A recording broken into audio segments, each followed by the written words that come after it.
Dan ini kan cuman apa tuh dunia ini, apa tuh Mas? Apa tuh? Wah ini iki tak dawakno iso guyu kekel aku. Tak nyoba dikit ya. Nyoba dikit. Saya tanya, kamu kenal iblis? Tahu, pernah dengar? Oke. Jawab sepurone kita dapur ele-elean ya. Kamu kenal Dajjal? Pernah dengar? Kamu kenal Ya'juj Ma'juj? Oke, aku sekarang. Yang tertua di antara tiga ini yang mana? Iblis. Sekarang kalau kamu lihat riwayat-riwayat yang dituturkan oleh Allah dan dari kepustakaan Islam, iblis sama malaikat Jibril duluan mana? Iblis. Dia paling senior di antara para malaikat. Ya toh? Siapa yang lebih senior dari iblis? Nur Muhammad. Muhammad ketika belum bertajalli atau mewujud menjadi Muhammad bin Abdullah melalui ibunya dan bapaknya. Tapi dia masih berupa gelombang dan cahaya, kan begitu kan? Oke. Nah, Ya'juj Ma'juj itu lahirnya kapan? Dajjal itu ya mesti ae kon gak ro. Wong kon jumlah rambutmu ro? Ro, piro jumlah rambutmu? Aku ro persis. Jumlah daun di pohon itu persis dengan jumlah rambutnya. Gak percaya menek hitungan. Ya ngono Abu Nawas. Oke, tak terusin dikit. Ini saya ngomong soal usia tadi loh.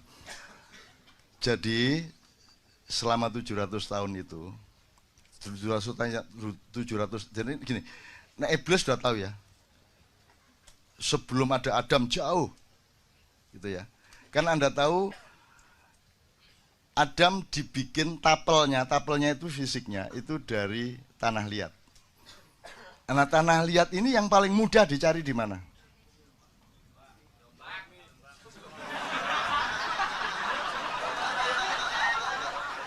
Kayak kita dapur aja. Tidak penting benar salahnya kan kita sama-sama tidak bisa melacak. Tapi yang penting endingnya nanti harus membuat kita menjadi lebih gembira kepada Allah dan menjadi lebih sayang kepada manusia, gitu aja. Nah soal tafsir kon iso nafsiri. Semua tafsir ketika alif lam mim ya podo, hanya Allah yang ngono tok. Lewat jan ya ro nek ngono rek. Nah hanya Allah yang tahu, ya semua orang tahu itu kan, artinya tidak bisa ditafsirkan tetap gitu loh. Dan indahnya Al-Quran karena ada alif lam mim alif lam ra, ada nun itu loh terutama nun. Wah, gak ono dal gandi, gak ono. Jadi gini, jadi teman sekalian, kalau Dajjal itu kan dikenal setelah ada informasi atau cerita-cerita dari para nabi, terutama Rasulullah. Meneh-meneh ono Dajjal ngene, ono Ya'juj Ma'juj ngene, di Quran juga ada Ya'juj Ma'juj dan seterusnya. Tapi pokoknya kalau dilihat dari eskalasi waktu berdasarkan kelahirannya dalam tanda petik kan iblis, baru Dajjal, baru Ya'juj Ma'juj. Sekarang saya tadabur aja. Dajjal sudah berlaku sejak 700 tahun yang lalu. Kemudian memuncak pada abad 17 dan sekarang sudah berlaku seluruh dunia. Dajjal itu satu cara pandang di mana Anda ditipu, di mana Anda akan menganggap yang surga itu sebenarnya neraka. Anda diiming-imingi sesuatu dan Anda tertarik pada itu neraka. Dan itu sudah terjadi pada kebudayaan, pada filsafat, pada apa saja, betul enggak? Yang Anda cari-cari itu, Allah sendiri mengatakan, aku bikin tampak indah dunia itu bagi orang-orang yang kafir, kan gitu. Gitu. Jadi no arek, gak usah tak terus-terus, gue tembangannya tak kayak contoh-contoh terus. Jadi Dajjal sudah berlaku sekarang. Semua sistem politik, semua sistem kebudayaan, semua sistem nilai dan kepercayaan sudah Dajjaliyah semua sekarang ini. Jadi semua polisi-polisi itu sebenarnya berdasarkan cara berpikir Dajjal tadi yang membuat manusia terbalik penglihatannya terhadap surga dan neraka. Anda sekarang ini takut nggak sama neraka menurut Anda? Wong Indonesia ini. Bener takut apa tidak? Tidak takut-takut amat toh. Kan sibuk sama ingin ke surga. Dan yang disebut surga itu pokoknya kan duwe lomah lebih besar, bojo luwih ayu dan akeh. Ngono ta sing dibayangno. Jadi aspirasi orang kebanyakan tentang surga itu aspirasi materialisme. Gitu ya. Jadi bayanginnya tetap bayang materialistik gitu loh. Padahal surga itu enggak gitu sama sekali. Aku rodok riset iki. Makanya yang paling gampang kan Allah mengatakan surga ada 4. Ada 4. Terus warnanya hijau tua gitu ya. Terus nanti Anda punya bawahan yang namanya sesuatu yang mengalir, yang disebut sungai. Sungai itu tidak pada airnya, tidak pada apa namanya, tanahnya, tidak pada suket-suketnya, tapi pada alirannya, betul enggak? Kalau ada sungai tidak ada airnya, kamu mengatakan itu sungai kok nggak ada airnya. Jadi sungainya bukan air.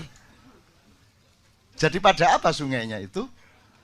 Pada sesuatu yang mengalir, sifat aliran itu. Dan kamu membawai mintah tihal anhar. Di bawahnya ada sungai yang mengalir. Jadi kamu di atasnya. Jadi kamu itu pemerintahnya sesuatu yang mengalir. Jadi kamu bisa mengalirkan sesuatu, kehendakmu, semua segala macam. Nanti kamu skenario sedemikian dan tercapai. Dan bedanya dengan yang membuat kita tidak bisa paham surga sampai hari ini adalah kalau di dunia surganya seseorang bisa merupakan neraka bagi orang lain. Ada kamu beli motor baru itu neraka bagi tetanggamu, betul enggak? Betul enggak? Yang satu kawin mengawini cewek neraka bagi laki-laki yang tidak mencapai cewek itu. Itulah dunia. Di surga tidak. Di surga kata Allah kita terpenuhi semua yang kita inginkan tapi tidak ada konflik. Bahkan ada ayat mereka berebut gelas tapi tidak ada pertengkaran dalam perebutan itu dan seterusnya lah, macam-macam gejala-gejala surga itu. Saya ingin mengatakan ini kepada Anda semua untuk supaya Anda itu jangan terlalu bingung-bingung amat melihat keadaan ini. Indonesia itu tidak ada kan tidak ada apa-apa. Dunia tidak ada ya apa-apa toh Mas. Kamu pikir Anda cuma hidup sekali. Bagaimana kalau nanti dihidupkan lagi? Iki tak tekati loh iki. Awas ngono. Ya Allah, semua jamaah KJ tolong hidupkan lagi. Sesuai dengan ayatmu. Allah mengatakan enggak, bukan itu. Kenapa kamu ingkar kepada Allah, kata dia. Padahal dulunya kamu mati, gitu kan kalimatnya. Dulunya kamu mati. Kalau dulunya mati, sebelum mati hidup apa enggak? Berarti sekali ya. Dulunya kamu mati berarti kita tarik ke belakang, berarti sebelum mati tadi kan hidup, berarti satu kali hidup, satu kali mati. Padahal dulunya kamu mati, kemudian aku hidupkan lagi, berarti 2 kali. Kemudian aku matikan lagi, 2 kali hidup, 2 kali mati. Kemudian aku hidupkan lagi di surga. Di ayat ini tok aja Anda hidup 2 kali, baru di surga. Yang rokok lah nek kono. Tapi dengan catatan rokok yang saya bilang itu omongannya Dajjal. Kan gitu. Jadi kalau omongan saya, Anda surga. Bahwa surga keberatan sama Anda butuh tanggung jawabku. Ya ngono ya sing seger mikire ya rek ya. Oh nek kon gak duwe kesegaran ngono wis gak enak uripmu ya sing seger. Oke. Jadi teman-teman sekalian, Dajjal sudah berlaku. Jadi pertama ketika ada penghancuran Inkamaya, penyebaran perampok-perampok dari barat ke selatan dan ke timur sampai ke Amerika Latin. Ya. Di laut-laut di mana Mojopahit jadi gugup, Demak jadi gugup, semua sampai terjadi ada 4 tahun kosong di mana Sunan Kalijogo memimpin penimbunan kekayaan-kekayaan yang sampai sekarang belum ditemukan dan seterusnya. Ini dia tahu persis. Iki rodok ponakane Gajah Mada. Cuman Gajah Mada takoni sapa iku? Sapa iku? Malah gak ero kok. Gak tapek kenal aku nek raine dipadak-padakno karo aku ngono iku. Iya, guyon ya Mas ya, tapi serius ya. Ada hadiah buat 27 Mei tentang iya, sip, tenang aja, aja kuatir engko tak lamarno nang Gajah Mada. Beliau-beliau itu kita cinta kok. Kita ngomong macam-macam, cinta kok. Cinta itu kan ukurannya tidak pada epistemologi, ukurannya pada niat. Vibrasi apa namanya? Cintanya itu gitu. Oke. Iki tak persingkat, Rek. Dajjal sudah berlaku. Ya. Sampai kemudian ada yang namanya masa pencerahan, Renaissance, Aufklärung dan seterusnya. Itu puncak ilmunya Dajjal. Kemudian sampai ada sandiwara timur lawan barat, komunisme lawan kapitalisme, terus ada demokrasi segala macam, terus dibikin ada negara, ada nation state, mari ngono apa state, apa ngono state, terus pokoknya negara seolah-olah penting. Begitu wis dadi negara dibuka pagere negara. Sekarang MEA masuk semua sini, masuk semua loh. Jarit negara. Jadi kita diombang-ambingkan, ya. Dan di puncak suksesnya Dajjal itu secara alam pikiran sudah, intelektual sudah, spiritual pun sudah. Kemudian sistem budaya sudah, sistem politik sudah, undang-undang pun undang-undang yang terbalik seperti itu. Nah, sekarang adalah era Ya'juj Ma'juj. Kalau Dajjal itu gabungan antara yang barat agak tengah dengan barat sekali, kalau Ya'juj Ma'juj itu dari utara. Nah, sekarang yang paling menjadi sasaran Ya'juj Ma'juj adalah Indonesia. Ngono ceritanya. Ya'juj Ma'juj itu pokoknya kuning lah. Itu infanteri yang luar biasa. Tapi dia ke sini. Tadi ingat tak pertanyaan saya? Di mana Israel disuruh cari tanah liat? Kalau di kisahnya kan Jibril disuruh cari tanah liat. Sampai sini, di sini sudah ada iblis jauh sebelumnya. Di tanah ini. Ini sudah dikuasai iblis. Ini dari berbagai macam wacana. Jadi sebelum Adam datang, di sini sudah dikuasai iblis. Gitu loh. Karena iblis langsung lari, begitu diibliskan karena la yasjud itu tidak tahu sujud, dia langsung diusir ke sini.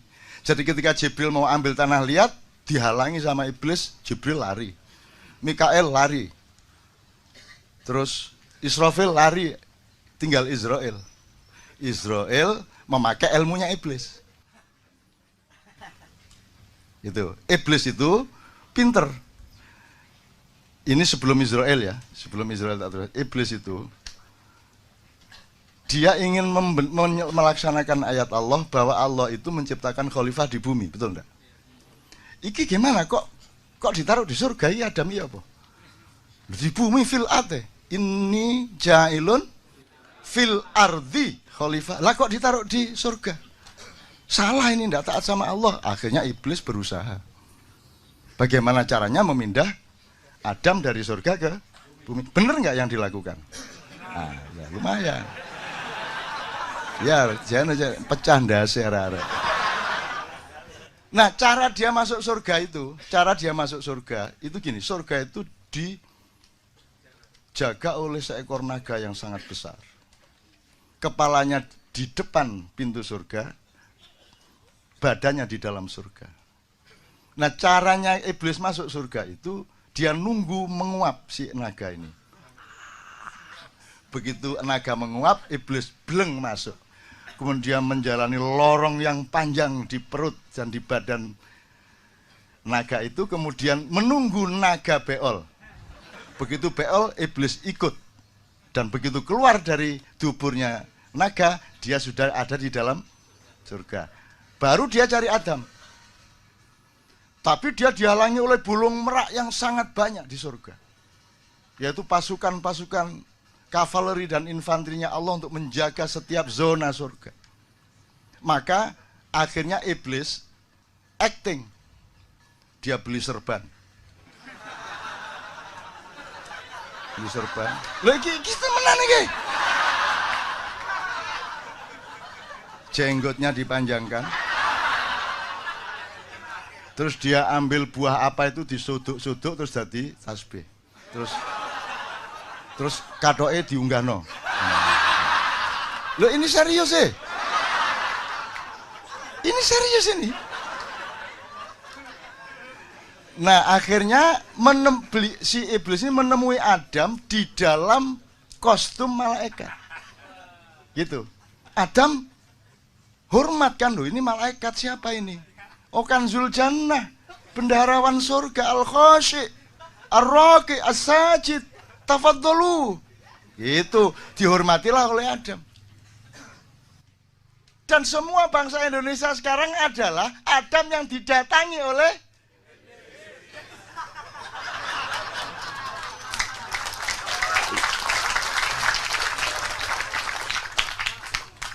saya gondrong ini kan ada pahalanya.